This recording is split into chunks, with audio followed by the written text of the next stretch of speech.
doesn't. This one, did you guys get it? I kind of told you how to do it on your way out. Were you able to get it? Wait, it's like the. Oh, you put it in the calculator and then you zero. Oh, Find the zero. I really have to make sure you know how to do that. Do I still have it in my calculator? I do not. Because I did the regression for non-marked already. Yeah, I have it. And then we'll do Or from the notes. 5 minus 2. You guys able to get power? Use this caret underneath clear. And then whatever you type is a superscript or a power.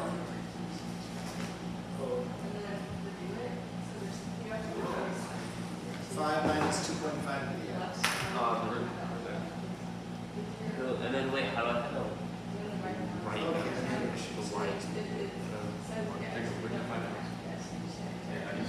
right? Zoom X 6. is alpha. Alpha cell. Wait, how do you get this? Zero. You go left, left now. This is what happened. Where?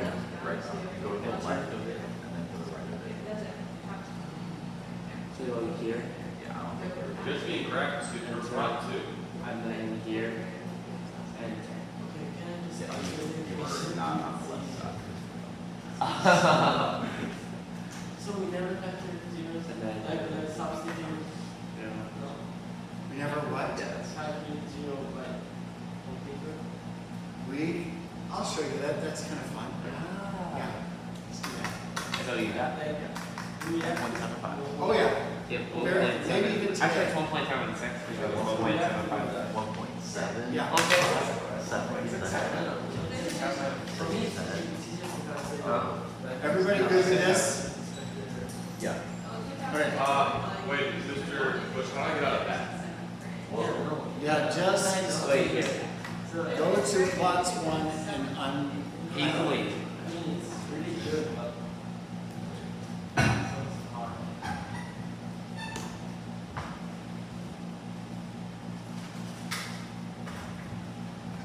Okay, so then I'll use the zero function to find the zero. Second, And then trace it's, 2. And it's going to ask you for left bound and right bound. Remember, left bound is an x value that's the left of the zero that you're looking for. So I'm going to cursor up pretty close to it, but to the left of the zero. Press Enter. And these are x values, remember, vertical lines. And right bound, I need a vertical line to the right of the zero. And press enter, and it'll find the zero.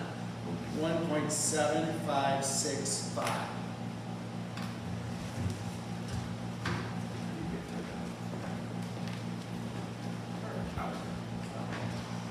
X is 1.7565.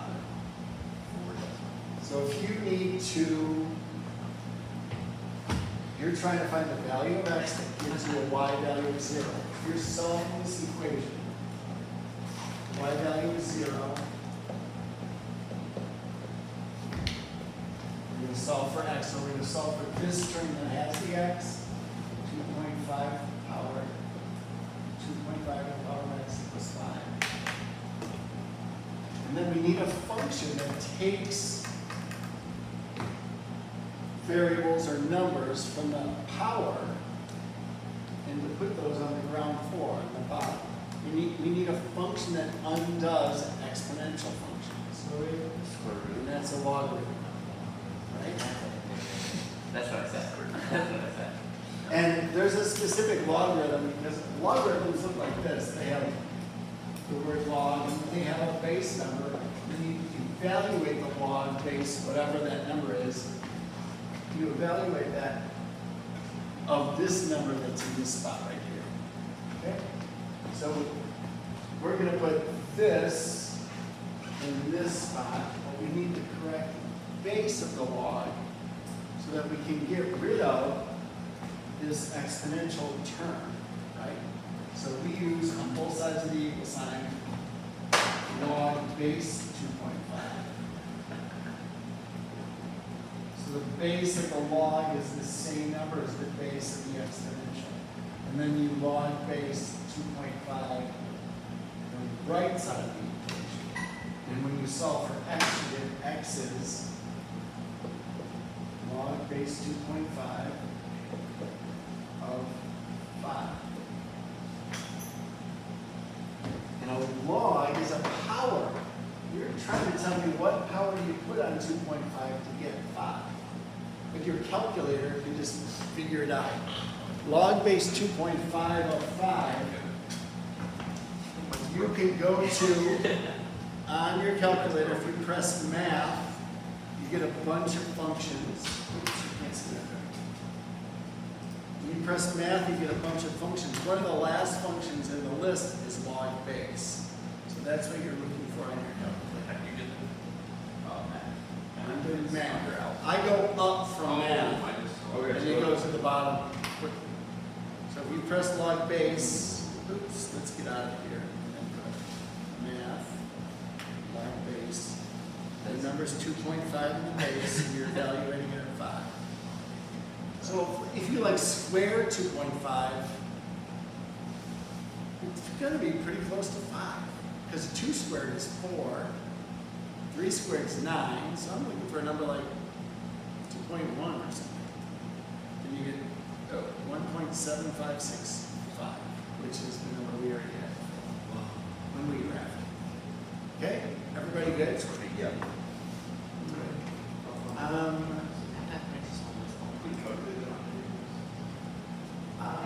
Okay, you guys know these rules about powers? When you multiply You add two numbers with the same base, but different powers, you just add the powers. You divide two numbers with the same base with different powers, you subtract the powers. You multiply when you have a power of a power. If you have two different bases but the same power, you're going to put those in the same. You could just use the power once instead of twice. And the same thing with for those rules. This is, I'm not going to have you do this, but I did it. I'm just going to show you what I did. This is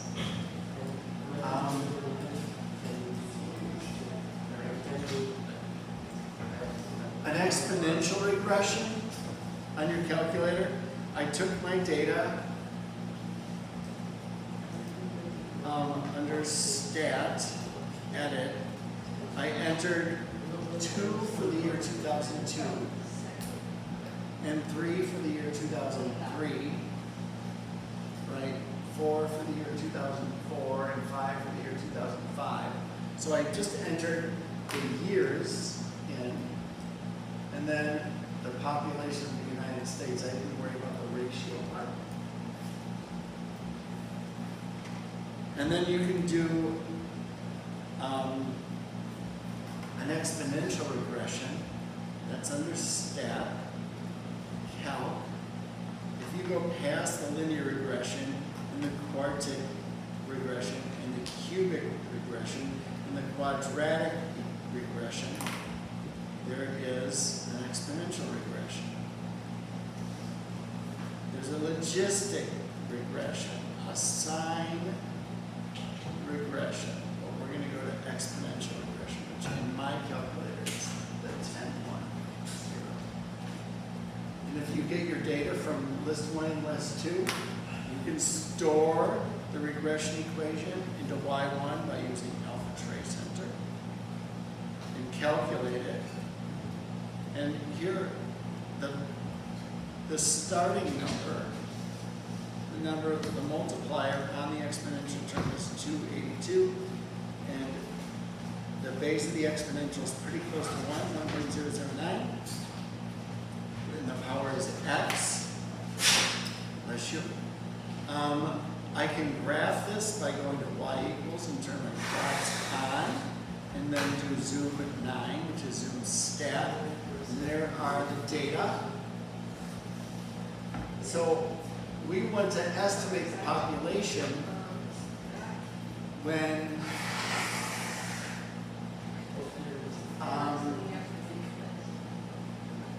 for the year 2012. So you can go to your table, second graph, the table, and enter 12 for the year, has to be year 2000. And it gives you this number, 315.9894. If the table doesn't give you enough decimals, then highlight that number that you're looking at and you can get enough decimals on the bottom. Okay? So, I know it's silly to round to near 10,000, and this is already in billions or millions of people, I would imagine, right? 315 million, yeah. Yeah, population in billions, right? But anyway, the AP exam will ask you for numbers rounded to the nearest thousandth. If you're correct to the nearest thousand, 3 digits past the decimal place, you get credit for it. But if you round incorrectly to the nearest thousand, you do not get credit for it. So I have you go to 4 digits and round correctly to the 4th digit, because it takes the 3rd digit and truncates it, accepts that one, or the 3rd digit rounded correctly accepts that one. But if you round incorrectly, and you're going only the 3 digits, you lose that point on the multiple choice. But if you always go to 4 digits, you're not going to lose the point whether you round correctly or not. Oh, That's so why- round incorrectly to the fourth one, and then still is correct for the third one? Yes, Okay. still correct for the 3rd one. It won't even See, acknowledge that's the smart. fourth. That's smart. Get that correct. So I'm going to go to the next problem. This is probably one you've seen. This is a half-life problem. Oh, yeah. So the way half-life works with a radioactive isotope, if a radioactive isotope has a half-life of 20 days, So, in 10 days, in 20 days, half of the original radioactive isotope is gone. So in 20 days, you only have 2.5 grams instead of 5 grams. Suppose the half-life of a certain radioactive substance is 20 days, and there are 5 grams present. So with half-life, we have the final amount is the original amount times 1/2 to the power of time over the half-life. So that is your equation. Where this original number is a constant, your variables are the final amount in time constant.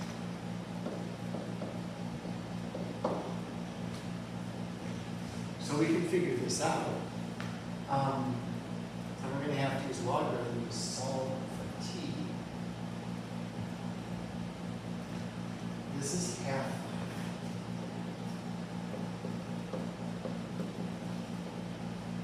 Now, I know they give you formulas in the book with a negative sign someplace, because this is a exponential decay. However, it doesn't matter whether you put the negative sign in the equation or not. You're going to get the correct answer. So I don't use a negative sign in my equation. So let's figure this out. 20 days is the half-life. I already have that in. We're going to start with 5.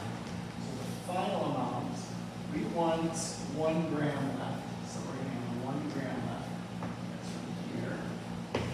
That equals 5 times 1/2 to the t over 20.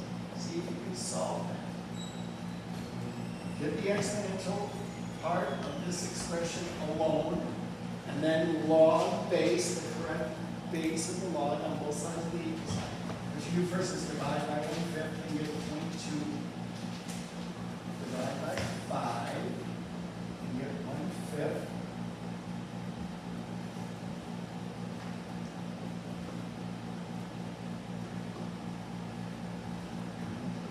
To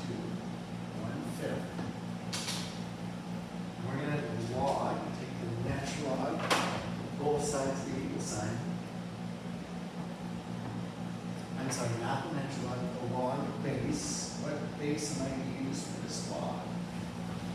1/2. Log base of 1/2. The base of the log has to be the same as the base of the exponential. So we're going to log base 1/2, both sides of the equal sign. And log base 1/2 of 1/2 to the 2/20 is just 2/20.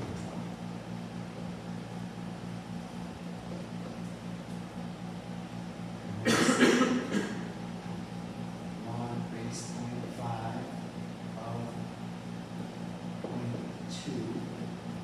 And we multiply both sides by 20. Find out how much time it takes for this radioactive isotope with a half-life of 20 days to only have 1 gram of the substance remaining.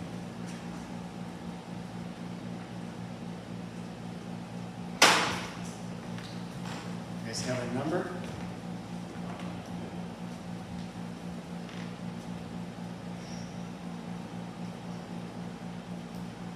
Log base, under math.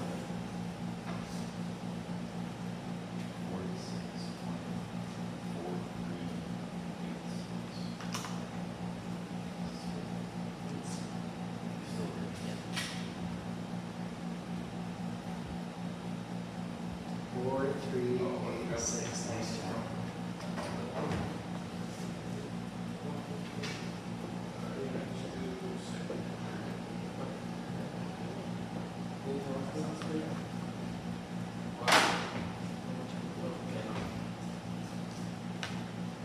We good?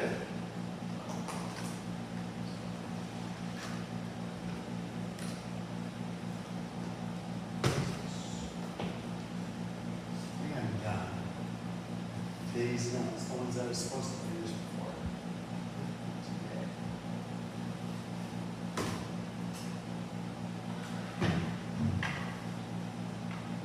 That's number 2. Oh, number E. I did write a poem about this specific number E. And I'm going to recite that poem for you now. Am I getting the lights?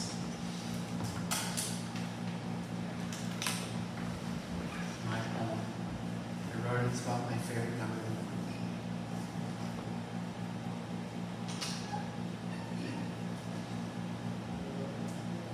E. E is elegant. E is for elephant. E is the summer dance. E is like pi, a real number to you and I, about 2.718. E is interesting and E is compounding. E is what makes me, me. When calculating interest compounded continuous, it's A equals PE to the RT.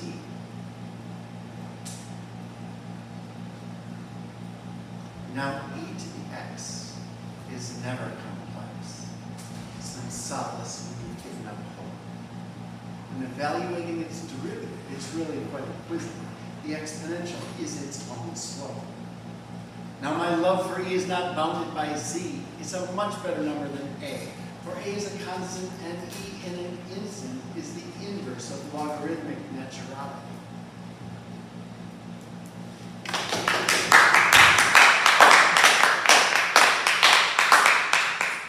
Okay, there's my homework. I wrote it. Oh, that's not. I had a student who was trying to do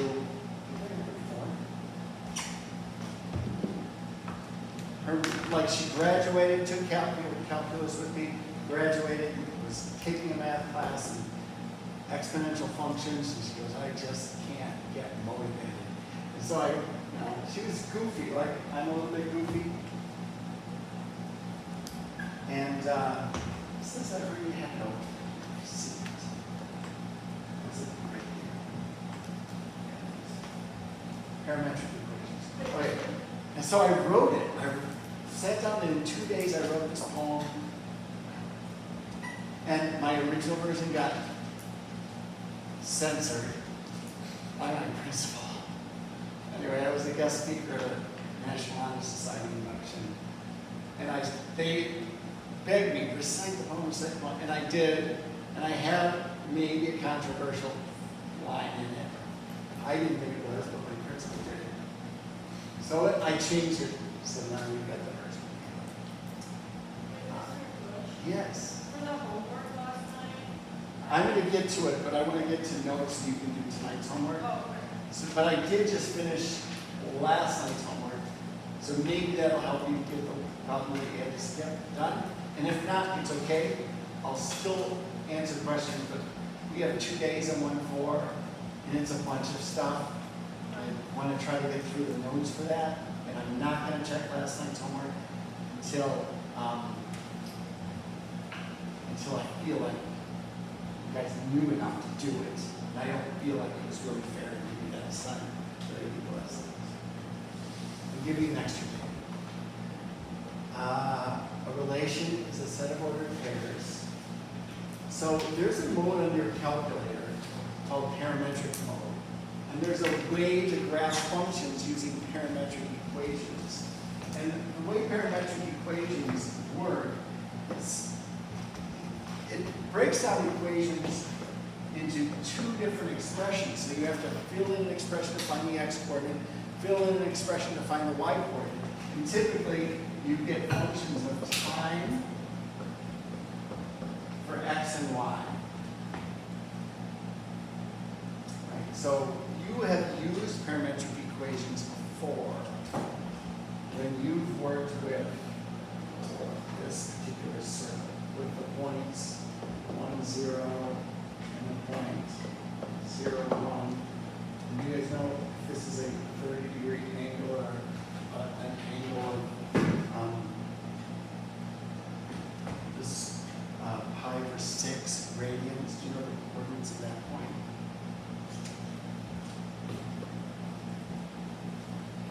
Pi over 6 So it's like radians. 1/2. 3 over 3 over 2. Yeah, it's coordinates on a coordinate plane. So I don't know if you knew this, but on the unit circle, there's only 3 numbers you have to memorize. It's 1 and 2 and 3. Those are the 3 numbers. It's like 1, 2, 3. It's the square root of 1 over 2, which is like 0.5. The square root of 2 over 2, which is about 0.717 or something. And the square root of 3 over 2, which is 0.890 something. Right? And they're in order. Like, because if you have the numbers 1, 2, and 3, and you divide them all by 2, you're still in order. You take the square root of the numerator, you're still in order. So this is the smallest of the 3 numbers. This one's pretty darn close to 1. And this one's kind of like in the middle. So if you're going to go from the origin to this point and find the coordinates, you go a number pretty close to 1 to the right, and a number, well, 1/2 up. So of these 3 numbers, you go square root of 3 over 2 to the right, and 1/2 up. Right? Does that make sense? Like every point on the unit circle uses those 3 numbers. The only time you use the square root of 2 over 2 is if it's a pi over 4 radians or 45 degrees. Like all the 45-degree angles, the coordinates are the same. Same for x and same for y. Square root of 2 over 2 to the right, square root of 2 over 2 up. Same thing here, left up, here, left down, there, right down. Square root of 2 over 2. That was the key. This graph is a parametric equation where x is the cosine of t and y is the sine of t. Right? So if we plug in a radian number like pi over 6, the cosine of pi over 6 is the square root of 3 over 2. That's how far you go to the right. Sine of pi over 6 is 1/2. That's how far you go up. Like every point on there is a parametric. You guys worked with parametric equations last year, right? Better have. I think in my honors algebra 2, I do. Pretty, right? Who took honors algebra 2 with me? Oh, you guys all did. almost all, just you two did. See, I have taught this to you.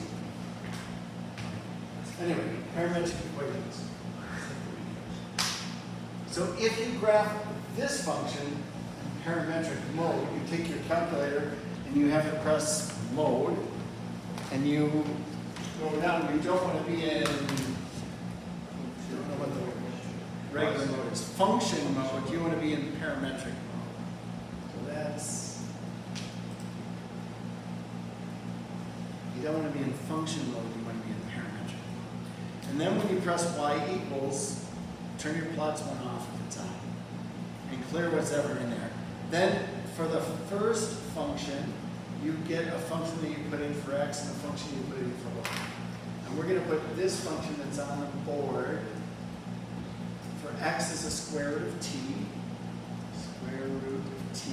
And if you press the x button, it'll throw a t in there. And for y, you're just going to put a t. And then it tells you what the window is, right there. See, I'm pointing to it, where the window is. The window is t is greater than 0, so you should go to your window button on your calculator and just make sure it starts at 0 for time and goes, I gotta go into 2 pi, and that's probably fine, that's probably enough. I could change it to 10 or something like that. It's supposed to go to infinity, but I'm not gonna wait here while it graphs to infinity.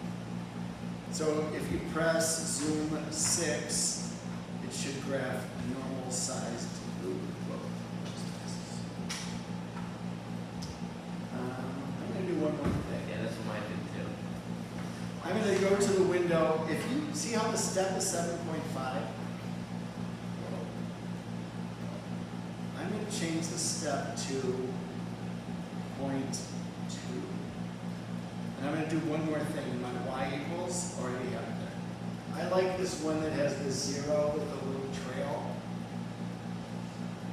So if you want to change that, you just highlight it and press enter. You can change the color. Down here you can change how it graphs. I like the 0 with the little trail. Okay. Now watch when I graph it. You'll see where it starts. It starts there and just goes up like that. Yes. What? I don't know. It's really cool.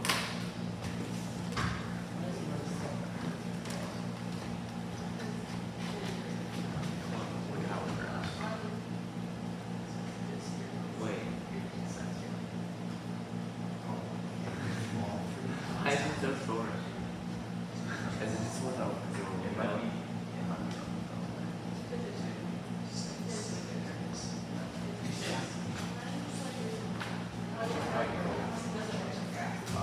Well, what is your window?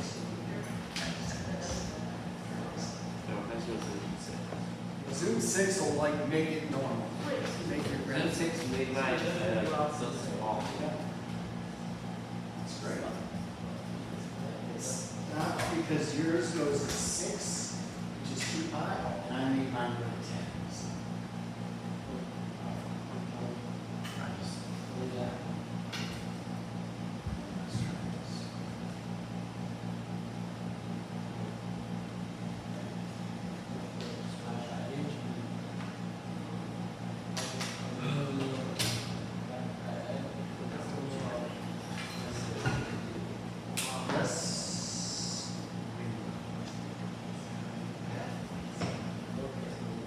T is the smallest it can be. Look at it. This says T is greater than or equal to 0. So the smallest is 0. Greatest one I just made 10, just it can be anything. You made it 6 before, so it stopped a little short. Made it 10, it made it all the way. Wait, why is mine so small? Is it because my Yeah, your window only goes to 2 pi. If you go to 10 or something like that, then it'll go all the way to the top. Everybody good? All right, I think that's all I'm doing. Indicate. All right? Indicate the direction. Okay, so if you have to graph this on your test, you're going to draw a graph of it and you're going to indicate the direction. See how I did it? Little arrows to indicate the direction. Did you guys have to do this for altitude? I I'm getting my algebra 2 and my pre-calculus mixed I up. don't think we. Did you have to go for pre-calc? I don't think we did that. Okay. It was a while ago. Okay.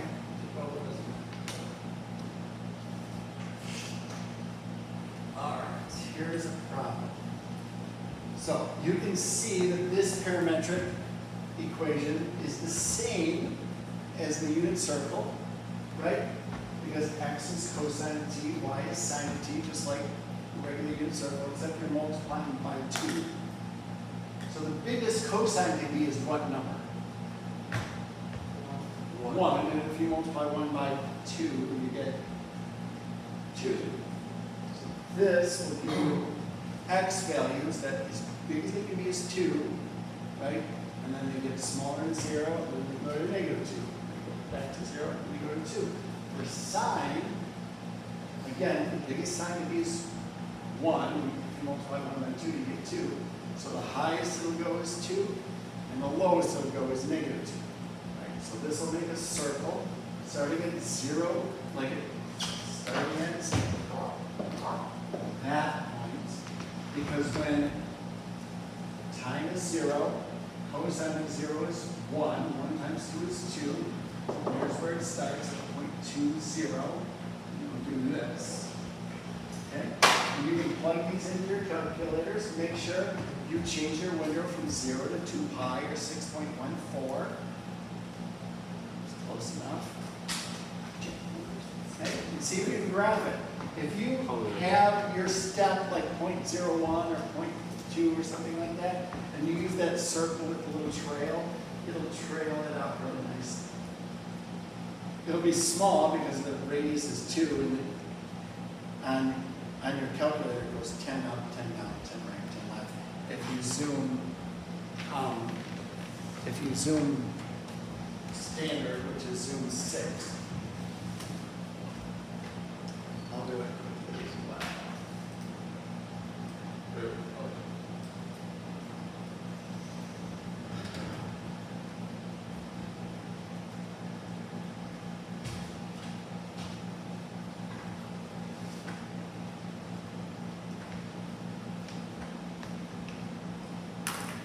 Window. Wait, how do you? It's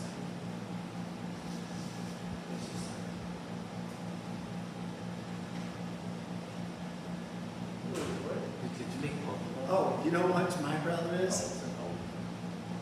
I bet you I'm not in radiant mode. I bet you I'm in degree mode. My node must be in radiant mode for this to work. And there it is. I think it just stands 2.2.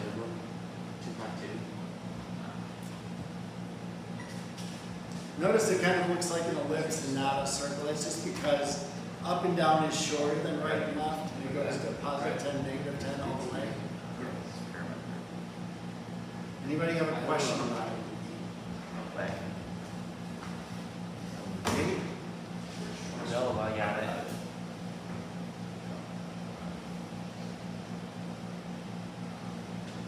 That's it.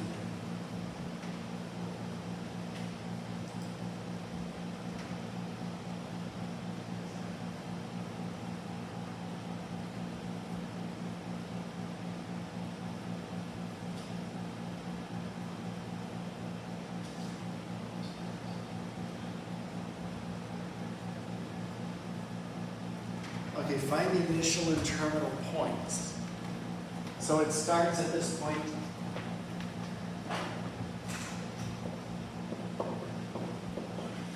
Um, 2, 0, terminal point.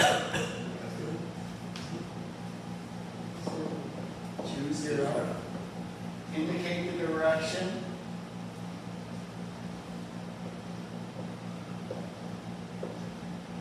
And that's pretty much it. Find a Cartesian equation for the parametrized curve.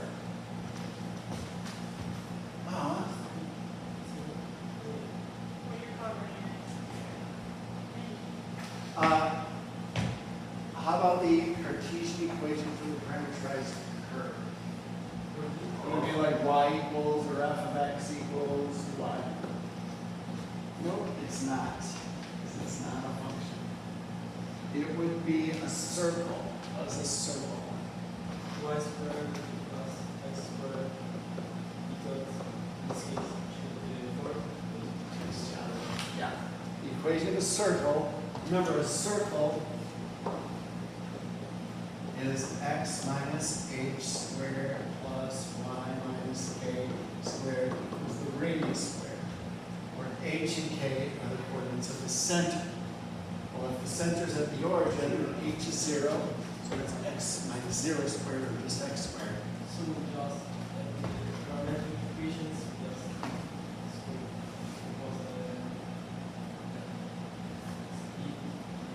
actual equation in each part. So, is that what we're doing, or? We are writing a Cartesian equation for this specific parametric equation. I just need to understand like why do we need to find an equation? Oh, What's the read those story problems. There's good examples of how it's used. We'll do ellipses as well. Ellipses. All right, let's see what else we have. Do you remember the way an ellipse, the equation for an ellipse is x minus h squared over a squared. And the square root of a is how wide that ellipse is, right? So from the center, you go to the square root of a to the left, and you go to the square root of a to the right.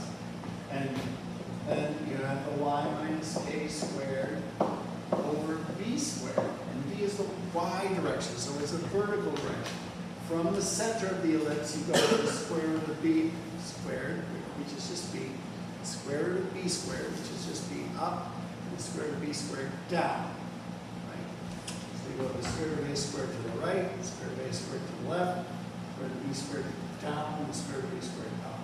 Just a to the right, and left, b up and down. And that equals, that's the way the ellipse works. So parametrically, it would look like x is, say it's an ellipse, a horizontal ellipse that goes 5 to the right, 5 to the left.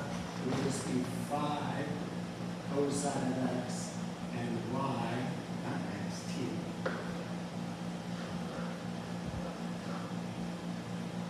T, and y would say that one goes 3 up and 3 down, right? So that would be 3 sine t.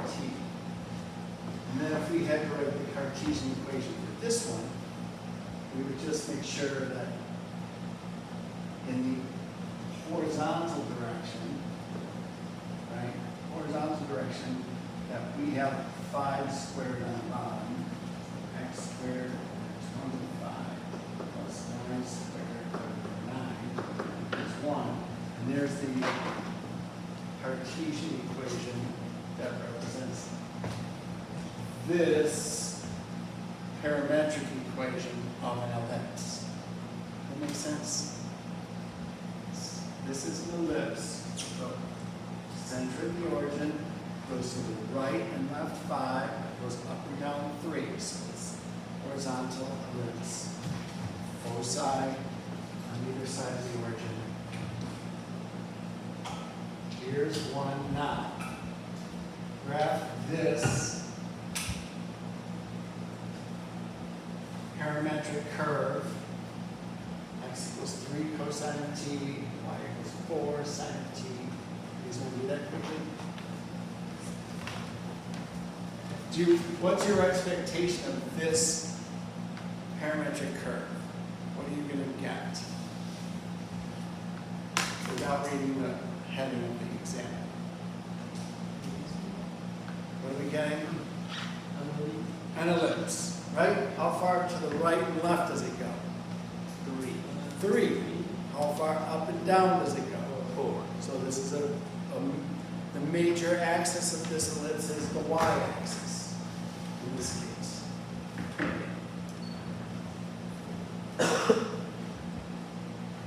3 cosine, 4 sine. Graph.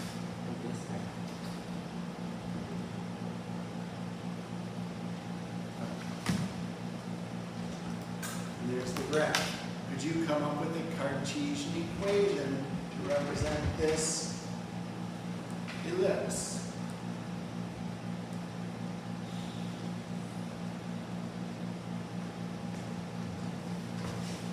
Remember, an ellipse with the center of the origin is x squared over sun number squared plus y squared over sun number squared equals 1. So what's the x? This number, 9 is 3 squared. What is this one? B. 16 is b squared.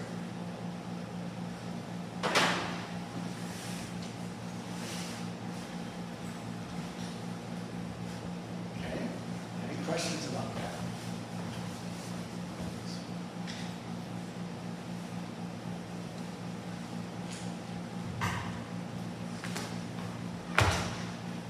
Such a process with this.